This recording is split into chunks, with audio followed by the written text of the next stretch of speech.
This is a second video on Samuel Scudder, and it's meant to help you apply the knowledge learned from the reading to what you have to do for your assignment. Remember our thesis from Samuel Scudder, the best entomological lesson I ever learned. I don't think he's exaggerating or just praising his teacher. I think he's pointing out something that he really did pick up, and it was through that self-discipline, self-study that Agassiz kept prompting him, shaming him, forcing him, cajoling him, inviting him to do. He says it's a lesson whose influence has extended every details of every subsequent study. It's a legacy, he says, the professor has left to me, as he has left to many others of inestimable value, which we could not buy, with which we cannot part. High praise indeed. It's built into him, it's reflexive, it's discovering things and forcing himself to learn more, in part through trying to do it for the instructor, but also for himself. He's really self-motivated by the end of it, because he knows he needs to discover it for his own knowledge. Here's another interesting statement from the reading and have us think about. I hope we get to talk about this more in class, if we haven't already. He says, never be content with that you've seen all there is, or he says that in a way through Agassiz, who says to him, facts are stupid things until brought into connection with some general law. If we're content with what we've seen after the first 10 minutes, we haven't done enough. You've got to set yourself a goal of really discovering and, yes, getting bored, but also trying to find the interesting thing that you'll find after the boredom. There will be something interesting. There'll be something that you can focus on, something that you hadn't noticed before, either about the things you're observing around you or about yourself observing them. So pay attention. Notice that the facts themselves might be stupid. You might feel stupid writing about them.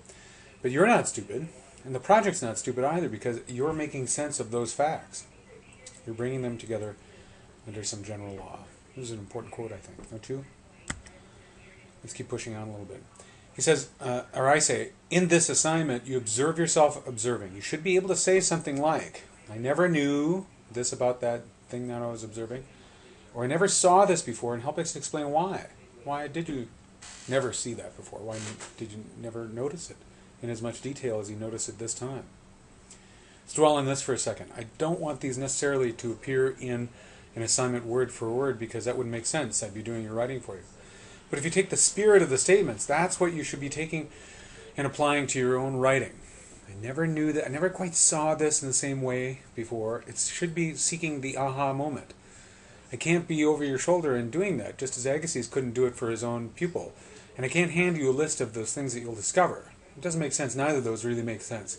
In your own learning, you have to be noticing what you know, noticing what you don't know, and trying to make those things that you don't know more knowable, right?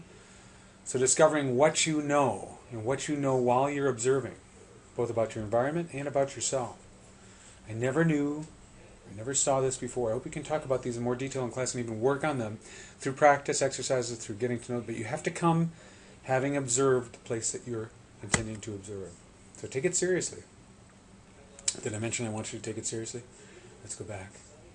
I never knew, I never saw this before. Take it seriously. Not cheesy sort of discoveries. You want to notice things you've never noticed before. This gets back to this idea that you're doing a pretty complex activity while you're doing this assignment, if you're doing it well. And you're doing it actually for all your professions, for all your future classes. Whenever you do make discoveries about something, you're doing something that's complex, and that while we take it for granted, really should be noticed. That you're sensing, you're perceiving, and you're thinking about a subject. You're sensing things first. So what does that involve? Certainly that involves the senses that we all know about, the 5 primary ones, but also all of the ancillary senses that we don't give much credit to. The lightness and darkness, the color, sense of time, weight, energy, pressure, motion, balance, direction, feelings, emotions, pain, strength, weakness, stolidity, fluidity, heat, cold, pitch, tonality, vibration. Where do I get this list? It's even just a partial list. The sense of touch is not exactly the same as the sense of heat that we have, and we chalk it up to just a larger sense of touch, even though there's texture involved, even though there's temperature involved. Taste is more complex than we give it credit for, too, because there's all sorts of taste buds. There are even people who are called super tasters who allegedly can taste more, and one reason why they can't eat peppers. But also hearing, smelling, sight. Who hasn't seen someone who hasn't seen the thing that they're looking for right in front of them? It's not long ago that I was talking to my young daughter who's walking around the house, and she's asking for where her iPhone case is or something like that, and it's right in front of her. Or I can talk about my father, bless him, Bless his heart, he's walking around the house and he's got his eyeglasses on top of his head. Where are my glasses, he says. Sight is more complex than we give it, and it's one of those senses that we chalk up everything to, but there's so many other senses that we can pay attention to if we are attuned to them. Notice how with Samuel Scudder, he's using his fingers to feel the teeth. He's noticing things about the fish with his sight, but that's not the same things he's noticing necessarily when he's drawing it out. There's lots involved with his discoveries in the senses. If we're paying attention to them, it's much more complex than we give it credit for, and we should really be attuned that there's a complexity here worth knowing. When we sense things, we assemble them through our perceptions. We make sense of them after we perceive them. Of course, that it seems logical to us. We do it so fast we don't even think about it. We hold the sensations long enough to find patterns and interpret those patterns. I'll have talked in class about optical illusions. We assemble that knowledge in our mind. But you can also think about these in terms of what our mind does to interact with our sensations to make sense of them. If we are noticing something that we've seen before, a fruit that we've seen before, a place that we've seen before. If we're in a classroom and we know what classrooms look like, though we haven't been in this classroom, all we'll do is assimilate that new information. So there's our new vocabulary word. We're adding new data to an already existing folder. I know what a classroom looks like, even though I may not have been in this classroom before. I know I can add this knowledge of this classroom to all my other classrooms I've been in, and those are classrooms. Put a label on it. Right? Or as I say here, this apple is similar to the other apples I've seen, even though I haven't seen this apple before as I devour it. Right? But what if we're encountering something totally new for the first time? We used to do that when we were kids all the time. We do it less so when we're adults, but in part we do it less so because we know everything, or we think we know everything. We're creating a whole new category, a whole new folder for what it is that we are picking up. It might not be a kumquat for you. Maybe in fact it's an experience in college that you've never had before. Maybe it's a reading you've never had before. Maybe it's an assignment that you've never had before. You've had lots of assignments, but this one's different, or one that you have for another class is unusual. So you've got to make a new category for it. It'll maybe ask you to do things you haven't done before, at least not in the way that you're being asked to think about them. Okay, so perception. And the two things that might be related to perception in adding our vocabulary. So we've got sensing. You should know perception, assimilate, accommodate. Accommodation, if you want help remembering that, is like accommodating something in a hotel. You're adding a new room, a whole new room in that hotel for the new guest who's coming to stay, new visitor. And of course, all of this gets assembled in our thinking, where we draw conclusions and communicate about what we find. Sometimes we jump right to that, even before we've perceived what it is. We make a hasty judgment sometimes. But in thinking, we find language to describe what we see. You might remember back to Samuel Scudder. Let's go back to an earlier thing from Samuel Scudder. I'm sorry, I'm going so fast, but I need to. In thinking, we apply some of those new pieces of language that probably you didn't have at the time. Look at those details there. The fringe gill arches, the movable operculum, the pores of the head, the fleshy lips, lidless eyes, lateral line, spinous fence, forked tail, compressed and arched body. Vocabulary helps us describe what it is that we're seeing. It makes our descriptions more apt, more accurate, more precise, and as we'll talk about in class, it can actually affect what we see. Because if we have the vocabulary for seeing, we're actually more likely to see it. And that's the surprising thing. Vocabulary on the right, where we think about some subject.